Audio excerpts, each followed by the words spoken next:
আজ আমরা অটিজম অথবা অটিজম স্পেকট্রাম ডিসঅর্ডার নিয়ে কথা বলবো। আসসালামু আলাইকুম।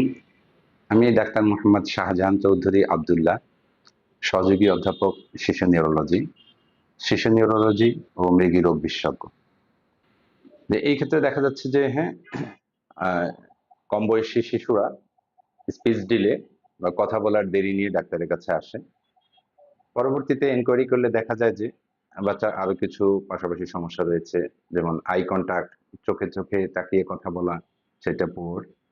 এবং দেখা গিয়েছে যে যে বাচ্চা অন্যান্য সোশ্যাল কমিউনিকেশন, অন্য মানুষের সাথে পরিচিত আহ, বা সদস্য ছাড়া, পরিবারের সদস্য ছাড়া নতুন মানুষের সাথে মেশা, সামাজিকতায় অসুবিধা দেখা যায়, সাবলীলতার অভাব দেখা যায়।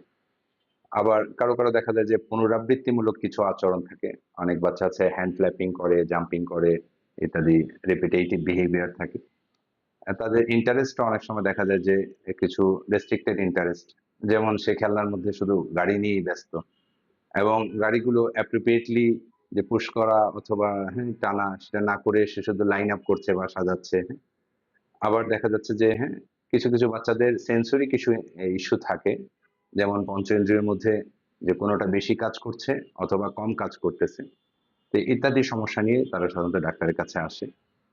আর এই ক্ষেত্রে রোগ নির্ণয়ের ক্ষেত্রে সুনির্দিষ্ট মেডিকেল ইনভেস্টিগেশন এই ক্ষেত্রে তেমন নেই, শুধু এক্সক্লুড করার জন্য যে কোনো আন্ডারলাইন কারণ দায়ী কিনা সেটার জন্য। বাকি সাইকোলজিস্টরা একটু অ্যাসেসমেন্ট করে স্কোরিং করে নিতে পারে।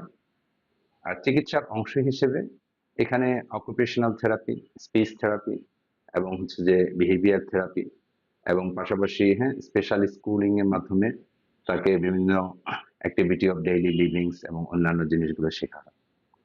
আর এটা তো দীর্ঘমেয়াদী ব্যাপার। এখানে লম্বা সময় ধরে চিকিৎসা করতে হয়।